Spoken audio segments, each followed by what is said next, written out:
Hi, it's Anika Porter with STLTV. We are here at the Who's Who Diversity in Color event. Ladies and gentlemen, welcome to the unveiling of the 5th edition of Who's Who Diversity in Color. We hope you've enjoyed our great VIP reception, because you're all VIPs, hosted by our own Ballpark Village, PBR, and our beer sponsor, Anheuser-Busch. Let us also thank our network Reception Entertainment, the awesome violinist Belle Darris and pianist Darius Savage. Thank you for that. Glorious. You know, it set the tone and the mood. You know, I started to just walk in gracefully, but I had to have a little slide to it when I was listening to them. You know, it just created such the perfect atmosphere and tone for our event.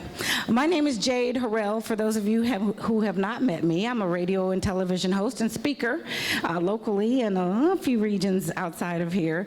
My company, Rare Gem Productions, is a positive production media company, which means I love things like this. In fact, this is why I'm back probably for my 3rd or 4th year, to be able to boast the amazing things that are going on in our community, but for those who make sure they're not underrepresented or overlooked. So I am so honored to be here and very thrilled to be a part of this 5th event.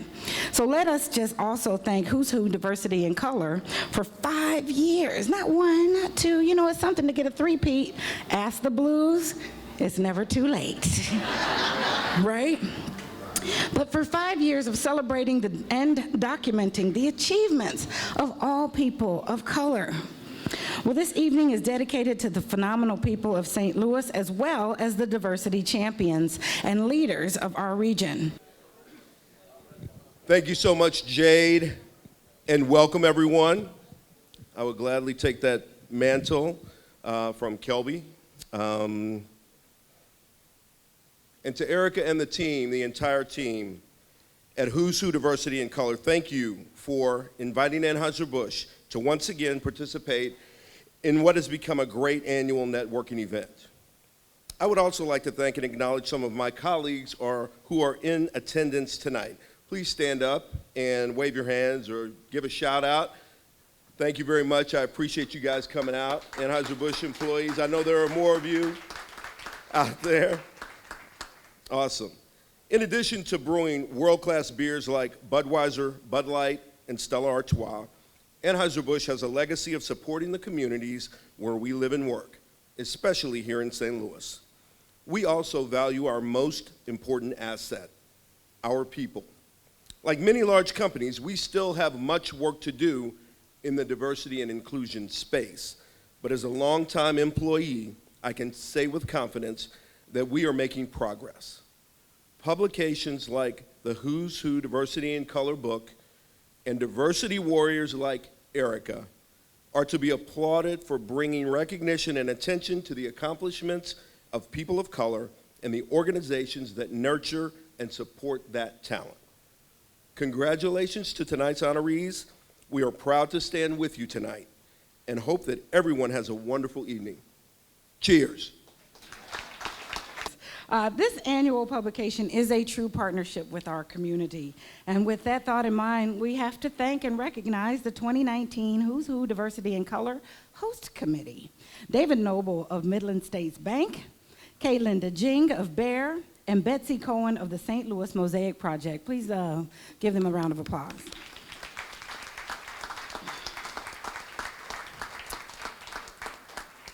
And who made this possible? We can't thank enough. Ericca Willis, please come on up so we can celebrate you and celebrate our honorees.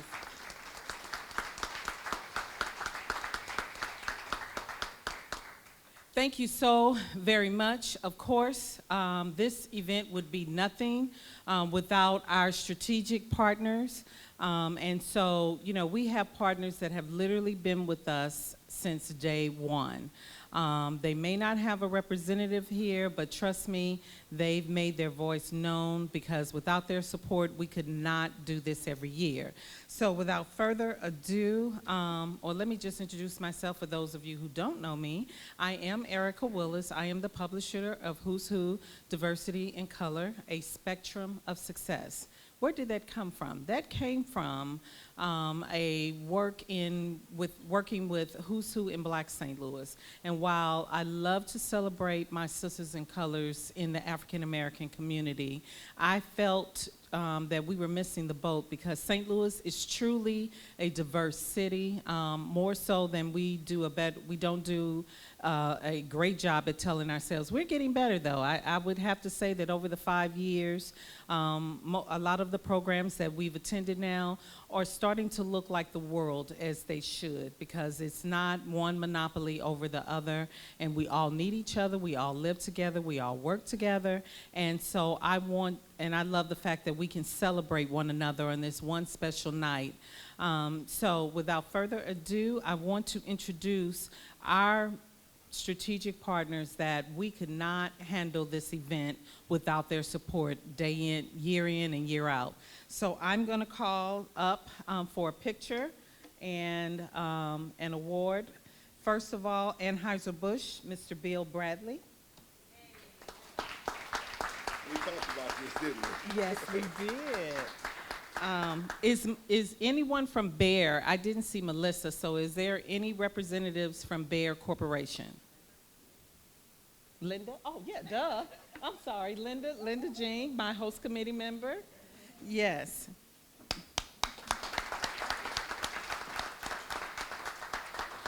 I understand there was supposed to be a representative from Emerson. Is there someone from Emerson? Yes, please come up. Thank you. Our favorite UPS guy, I have not seen him, but Eric Henderson, is he here? I know he's never missed one. And last, and of course, certainly not least, Mr. Joel Coleman, representing Wells Fargo Advisors. Please give them a round of applause. These companies embody success, and they put their money where their mouth is. So, and we thank them from the bottom of our hearts. Oh, we need a picture. Where's my photographer? We're going to do that on the side.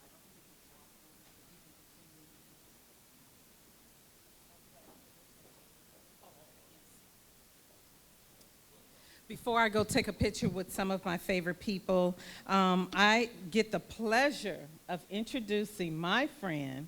I've known him for about 15, maybe 20 years, and he's considered one of the best dressed men in St. Louis.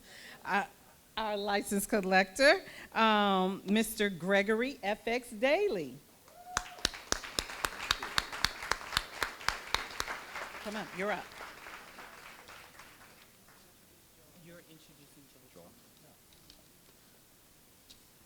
Good evening, everybody. My name's Gregg Daly. I'm the collector of revenue for the city of St. Louis. Yeah, I'm the guy. And on behalf of the city of St. Louis, thank you very much. We do appreciate all those warm letters that you send us. It all works out extremely well. And certainly while I'm standing here with a microphone, I would open up this opportunity. I'm going back to the office when I leave here. If anybody's got a check that they want to drop off to me, I'll be more than glad to drop it off. But you know what? It's an honor to be here. I was, when Ericca asked me to come and introduce one of the awardees, I was honored. I've known Ericca and her husband for many, many years, and they just do an outstanding job. So let's give them a round of applause.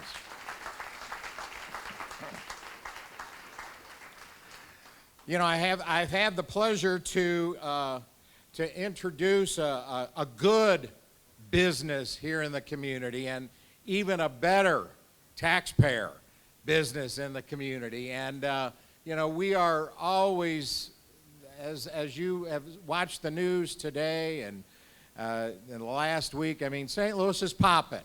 It really is. And on Saturday, it is just going to be crazy. So think in terms of coming down and being part of what the city is all about. And this next gentleman represents one of the companies that is first and foremost involved in what's going on here in the city. So it gives me great pleasure to introduce to you one of our diversity champions, Mr. Joel Coleman, Senior Vice President of Investment Officer for Wells Fargo Advisors. Joel?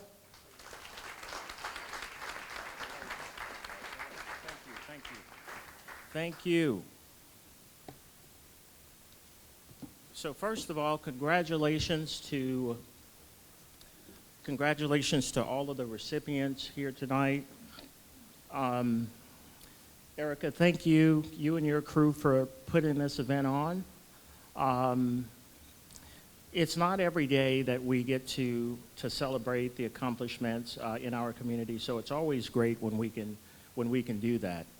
If you're being recognized tonight and you're going to get one of these, I'm going to ask that you do something for me. So usually you would go back to your office and hang this on your wall. I'm going to ask that you keep it with you for a few weeks and share it with your kids, your grandkids, your nieces, your nephews. I think it's important that the next generation recognize that we are still getting things done.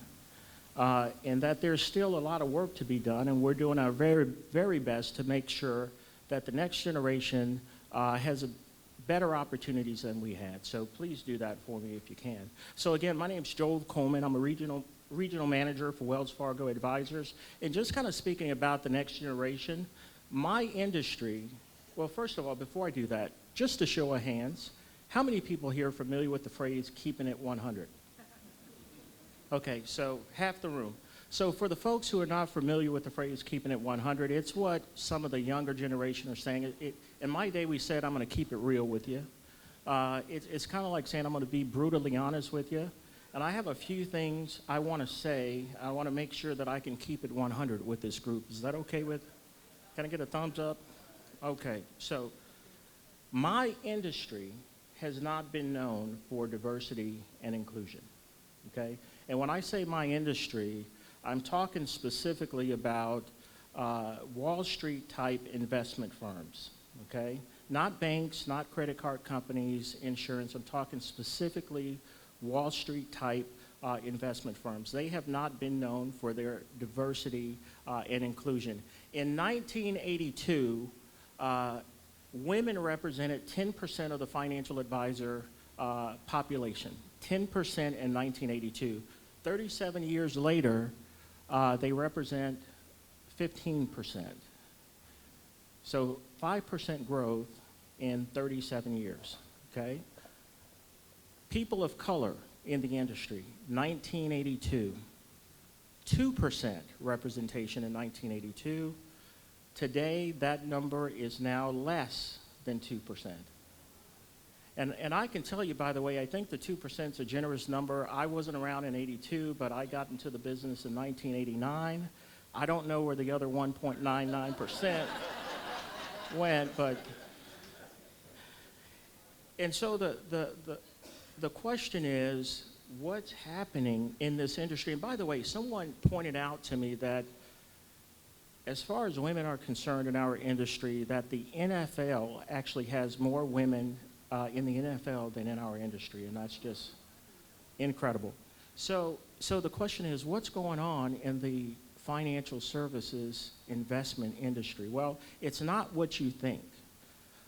What's happening is this industry hasn't been an attractive place historically for women or people of color.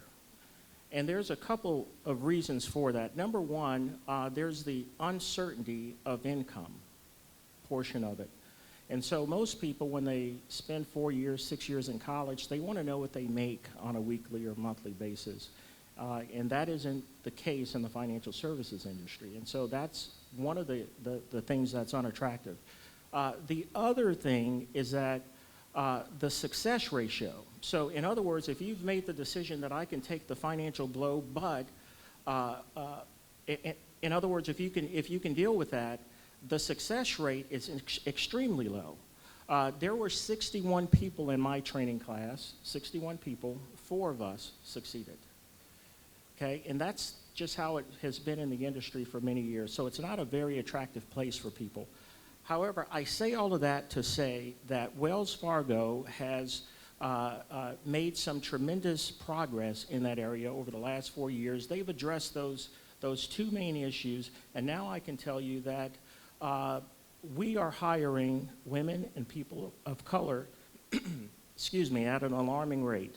And so I say all of that to say that things are changing in our industry.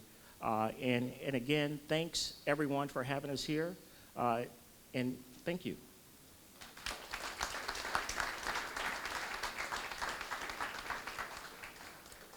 Joel, I certainly appreciate you bringing it into perspective for us.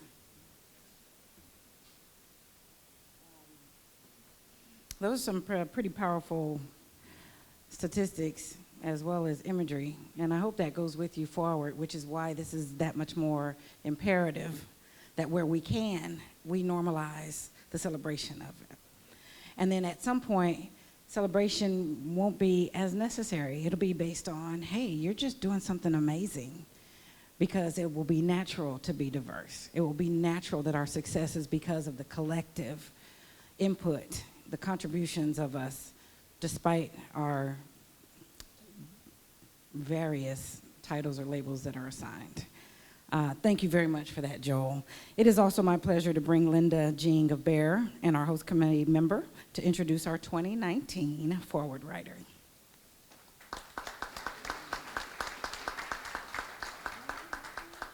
Orvin Kimbrough is actually a great friend, so I'm going to go first name based as usual. Orv has served as CEO of the Midwest BankCentre since January of 2019. Orv has stayed true to his passion by consistently choosing organizations that has missions of empowering individuals and improving communities. I remember a long and a nice conversation on Orv's first day as the CEO of the bank. And he was truly excited about opportunity, a true opportunity in front of him to empower individuals and improve community by providing equitable access to capital. I should mention, if you search the banking industry in the United States, you will only find that this only bank in St. Louis is actually run by an African American.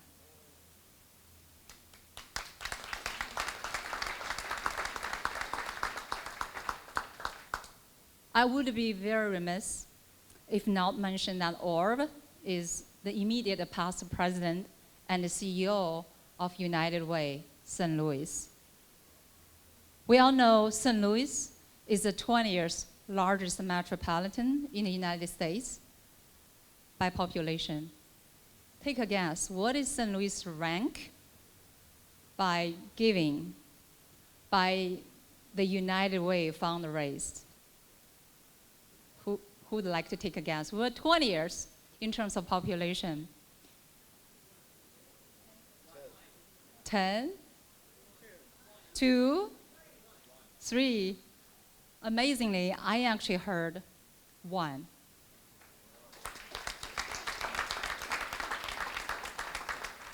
It is true. When I started to join United Way about 10 years ago when I moved to St. Louis, we're about 4 or 5.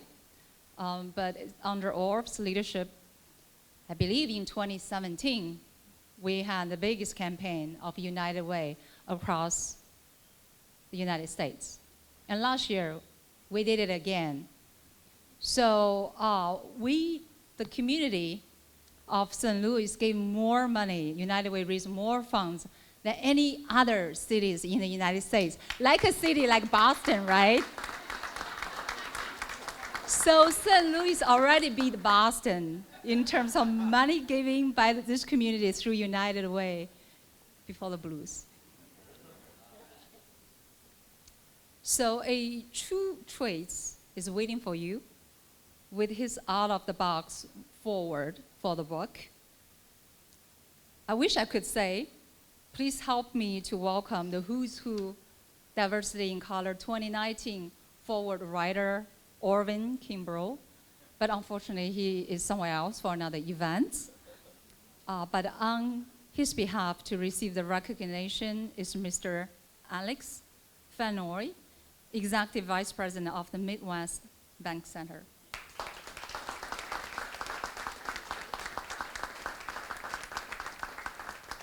Good evening. First off, on behalf of our majority shareholder, the Stupp family, the legal board of directors, and my boss, Orvin Kimbrough, thank you so much for being here tonight. It's been a pleasure. I don't know how long I've known Ericca and Keith, and what you do is just tremendous. Can we give them another round of applause? So one thing Orv would always want to talk about is not about himself. And I'm kind of cutting that same cloth. It's about this beautiful tapestry of wonderful folks that bring a lot of diverse thoughts. That's the key to diversity and inclusion. It's the thinking. If we're one monolithic, one way, one thought all the time, our region is going to die. It's going to die. So we have to become diverse and inclusive like we're doing here. An example of some of that diversity and inclusion, I'll be biased, I'm going to go ahead and admit that, is Midwest BankCentre. One thing that we have the most diverse of community banks, not putting Wells in there, community banks, diverse legal board in the St. Louis market, really in the Midwest. In the Midwest, 40% of our legal board is diverse. And that's African American, that's Latino, that's women, that's Asian, that's Bosnian, and Caucasian. Our board is that. Our executive team, of which I'm blessed to be one of the members, is 60% diverse and inclusive. I don't know if you heard that number. 60%, 6 of 10 are the women or African American men, including Orvin and myself. And we were very intentional. When I joined Midwest BankCentre 9 years ago, I was the second African American out of 180 employees. Today, 285, we're about 22% of our workforce is African American. So part of being diverse and inclusion is just doing it. Look, do the hard work. It's great candidates all over the country, all in St. Louis. Bring them in the fold. So with that, I want to say thank you. Thank you for the work that you do, and go Blues.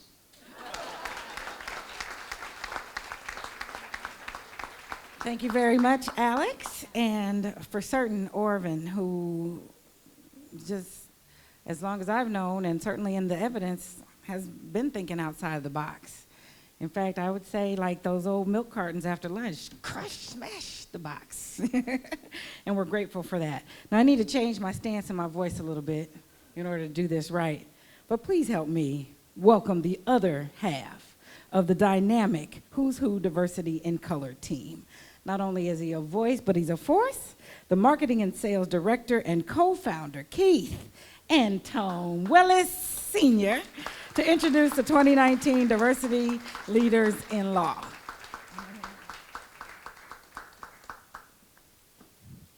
Let's go Blues. Woo!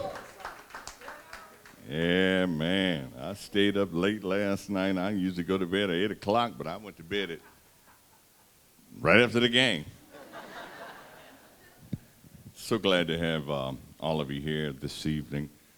Let me recognize we sent out invitations. Last year we started something different, and it was to invite different genres, different segments of the community. It was university and college presidents to talk about their diversity and inclusion narratives. And it was a very, very, very, very phenomenal project that they participated in. This year we looked at law, at major law firms, and saying, hey, listen, what are you doing? So we invited about 20, 25 law firms to send in their diversity and inclusion initiatives and what they're doing in that space. And the top three were the three that we're going to recognize this evening. So you'll be able to read their initiatives and their narratives in the book this evening. So the first one is that we want to recognize from Armstrong Teasdale the Who's Who Diversity in Color 2019 Diversity Leader in Law with either Kay Kerr or Rose Moeller Jacobs. Please come forward.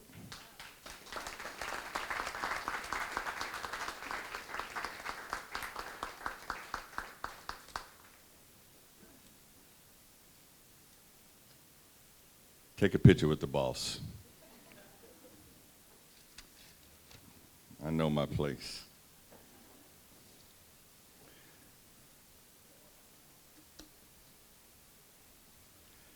The second law firm we want to recognize is from Brown and James, either Michael Ward or Teresa Young from Brown and James, the Who's Who Diversity in Color 2019 Diversity Leader Award in the area of law.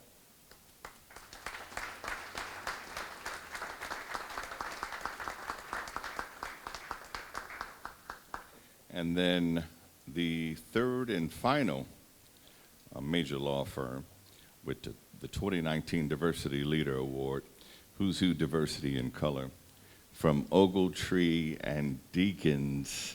Do we have a representative from Ogletree Deakins? Let's recognize them anyway.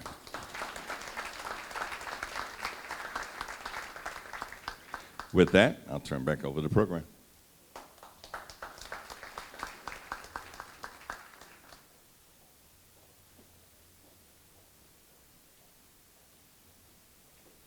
All righty. Have you guys enjoyed yourself so far? Good deal, good deal. As you know, each year, and for those of you who don't know, each year we feature a special organization in the publication that is making a difference in the everyday lives of St. Louisans.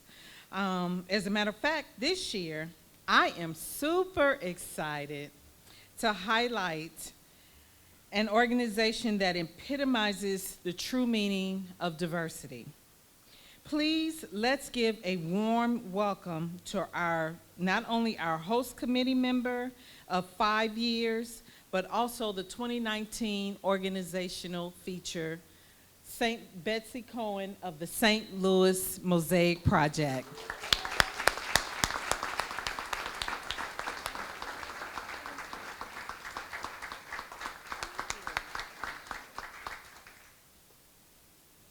Thank you, Ericca and Keith.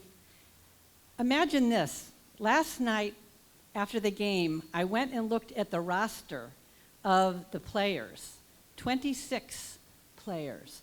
How many do you think show the American flag versus a different nationality?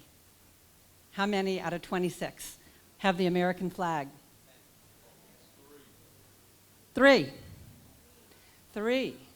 23 of them have a different flag, including many from Canada. So my point is, teams are made up of talent, and often talent can be global, and it can be here, and it can be everywhere in the world. And so it's really important to understand that the best teams get put together with the best talent, and we need to seek the best talent wherever it may come from. So I have a few comments to make about the St. Louis Mosaic Project that many of you have been a part of. Give you a number.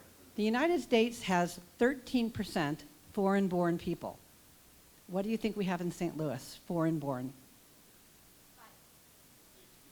65, 21. We have 5. 5% foreign-born. The national number is 13. Kansas City is 9. Chicago's 22. So what this means is, while we have native-born people, and in this region, mostly Caucasian, African American, we are missing people. We're missing talented people to make the rest of us better. And that is the goal of the Mosaic Project. And we have 2 goals. One is by 2025 to be the fastest growing major metropolitan area for foreign-born to add to the native-born that are here. And our second goal is called 25 by 25. Add 25,000 foreign-born people to the region by the year 2025 against our base of 2016, which means add 3,000 foreign-born people a year. That includes new companies, Bayer executives moving here, it's refugees, it's international students. We have to be a growing region. When Linda said we're the 20th largest region, we're on the bubble of losing that to Baltimore. So we need to keep growing. I do want to acknowledge we do this with a very small team at the World Trade Center, with 3 of us, and several of my colleagues are here from the World Trade Center. Vin Ko, many of you know Vin, who is the senior program manager with me. Vin is out of town today, otherwise Vin would certainly be here with you and with me. We work with many partners who are in the room, the Hispanic Chamber, the Asian Chamber, the African Chamber, the Bosnian Chamber, sometimes with the Black Chamber and the African American Chamber. I particularly want to mention the International Institute, and when you read the story that I wrote for the book, I see my colleagues Blake and Diego in the back from the International Institute. They're celebrating 100 years in this community. And they serve 6,000 international people a year, including all the refugee resettlement that goes on in our region, which is such an important part of growth. And when Midwest BankCentre talks about having diversity, including Bosnians, this is why we grow, because we have international people from so many places. So what I want to leave you with is it's really important that all of us can be welcoming. We are diverse. It's about diversity of ideas, and that comes from those of us that are born in this country. It comes from those of us that are born outside the country. We need all of us. So thank you very much for this opportunity to be honored. Thank you, Betsy. And she works. She acknowledges the team, but she doesn't receive that acknowledgement sometimes. So I'm going to slip in a little extra for Betsy and the wonderful work that she's doing there at St. Louis Mosaic. So it is our awesome opportunity to introduce the most intriguing, among the most intriguing, I should say. We'll start and we'll alternate together as we acknowledge our honorees. Well, as one of the most intriguing people last year, I just want to say congratulations to all of the honorees of this year. This is a very special moment for all of you. We're all here to celebrate you. Please enjoy. I feel very special about the list of people I got introduced, because I found most of them actually, I have connections through my community service. The first person I have the honor to introduce is Ruth King. Ruth King's personality is as exuberant and impactful as her dedication to her work, family, friends, and the community. She was raised to keep an open mind. Kim graduated from Ladue High School, then went on to get her bachelor's degree from Amherst College and her JD from Washington University in St. Louis. There is a quote about Ruth. As an Asian woman, there have been obstacles along her path, but she won't let anyone define who she is. That is exactly the Ruth that I know. That's also exactly the reason Ruth is honored by the Asian American Chamber of Commerce, known as AACC, a great community organization. I had the honor to serve on board as a VP.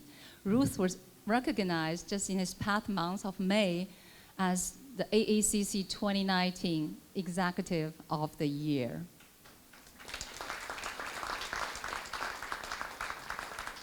Ruth King is on the business trip to North Carolina today, but on her behalf to receive the recognition is her husband, David King.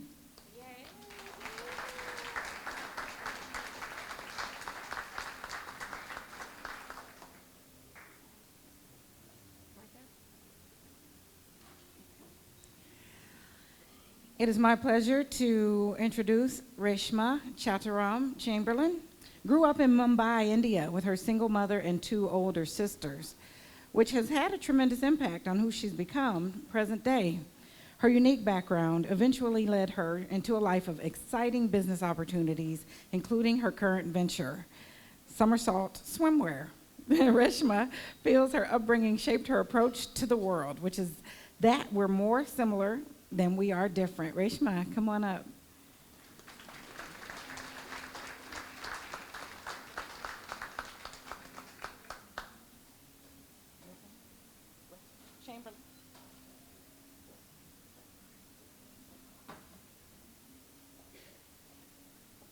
All right.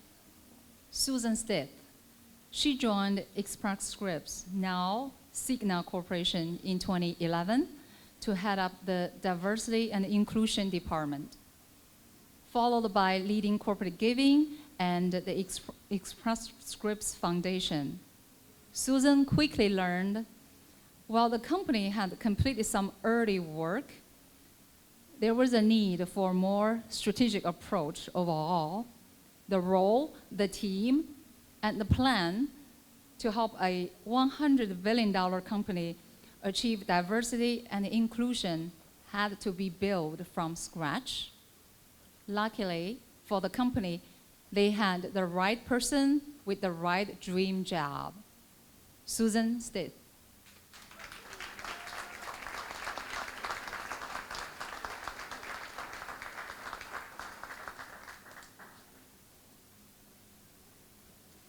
Susan is another example of those who won't just receive the compliment. So let's just put our hands together to impress it a little bit more again for Susan Stith. Here's Susan. Santiago Beltran serves as a logistics manager for Build-A-Bear, making results-driven changes so that his company could bear the fruit of saving money.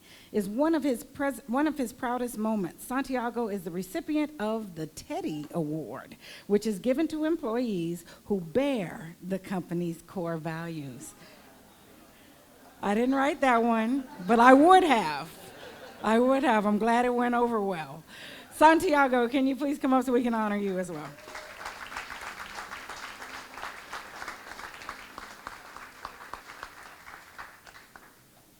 Can I just add, Santiago also just finished his 3-year term of leading the Multicultural Leadership Society for United Way, along with his lovely wife, Cece, who was a previous year most intriguing honoree.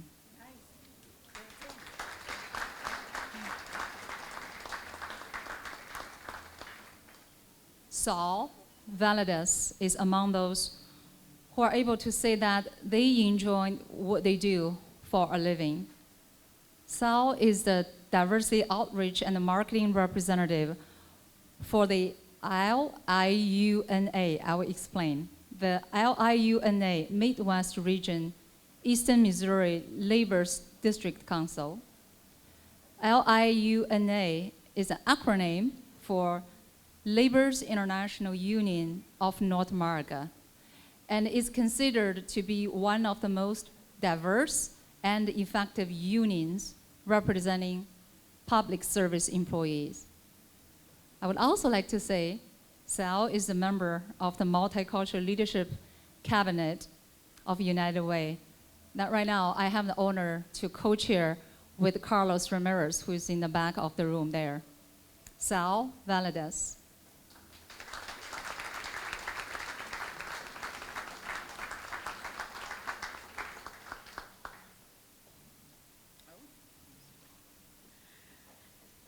Right, next we have Sakar Prabhakar. Grew up in a very supportive household. He acknowledges that he wouldn't be the person he is today if it wasn't for his parents.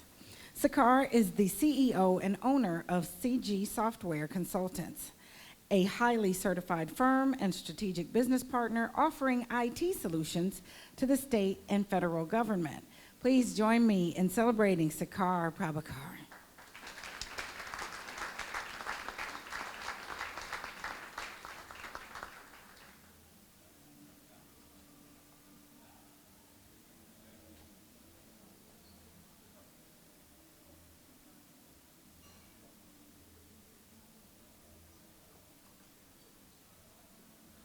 Rhonda Carter Adams has been able to fuse her passion with her career. Adams is currently the corporate diversity lead of Illinois American Water. In this role, her focus is creating diverse strategies that are inclusive not only to the suppliers and the vendors, but also to the workforce as well. Rhonda wants to make impactful change in the work culture and to be able to identify diverse hires for future employment opportunities. So if you know some very good diverse candidates, please send them Rhonda's way. Rhonda Carter Edmonds.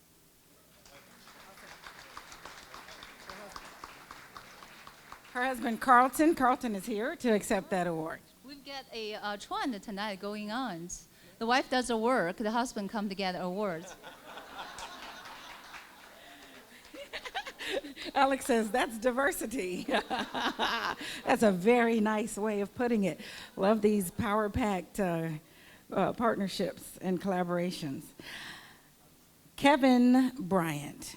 This Saginaw, Michigan native has been adding extraordinary chapters to his ever-evolving life. After graduating from the University of Pittsburgh with a degree in advertising, Bryant created a fruitful career in graphic design and became one of the most sought-after designers in St. Louis, Missouri.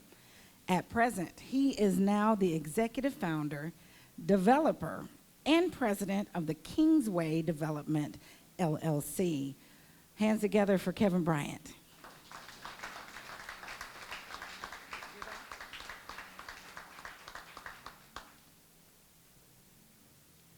Ninoska Clarking. It feels strange. I always know you as Nino. But Nino growing up, gaining the inspiration for her career path from her surroundings. Specifically, Clarking wanted to know why we were in such big trouble in our economic health, which led her to study economics. A native of Bolivia, Clarking earned her bachelor's degree in economics from Catholic University in La Paz, which is the capital city of Bolivia, and her MBA from the Missouri State University.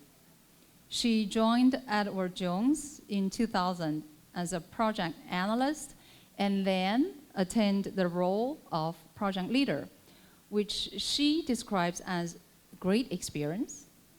She considered joining Edward Jones one of the best decisions she has ever made. Nino is another former co-chair of the Multicultural Leadership Cabinet of United Way St. Louis, along with her husband, Patrick. So by now you probably know, if you want to be the most intriguing people in the future years, join the United Way Multicultural Leadership Cabinet. Ninoska Clarking.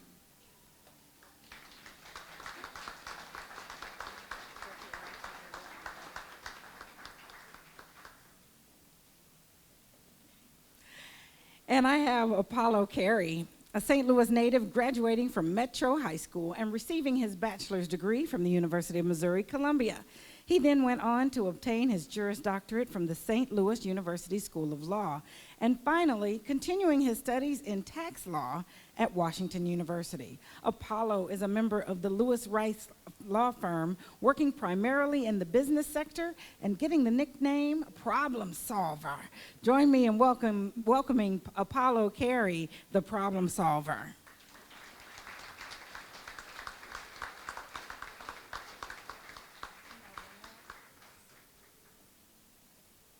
Al Lee. Al is the Vice President of Global Trade Finance and the Regions Bank.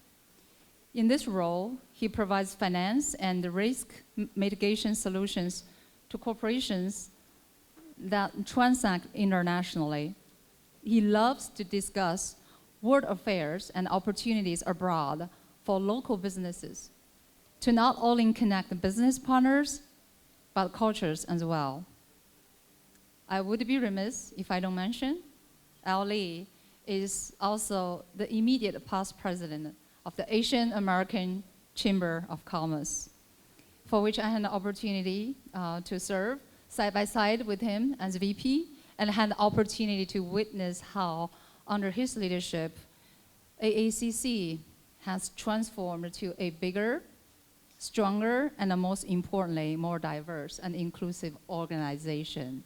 But now you also know if you wanted to be on the most intriguing list in the future years, get a membership of AACC. Al Lee.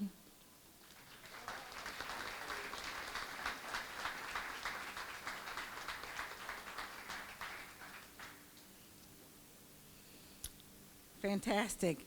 That is all of for our list of most intriguing. Let's put our hands together for all of them. Ericca, congratulations on the 5th annual Who's Who Diversity and Color event. Thank you, Anika Porter. Oh, I'm so excited. This is our 5th year. I can't believe we're here already, but you know, time flies when you're having fun. Well, congratulations on what a professional, profound vision for the city of St. Louis. Can you tell us a little bit about how you got the idea to launch the event? Yes, so it was actually born out of our previous publication, Who's Who in Black St. Louis. But you know, St. Louis is such a diverse city, and we don't do a very good job at showing how diverse we are. I think we've gotten better since 5 years ago. But I decided to expand our brand to include all people of color. And so thus, Who's Who Diversity and Color, a spectrum of success was born.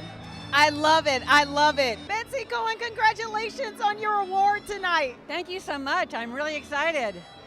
I'm excited for you as well. Can you tell us a little bit about what this award means to you?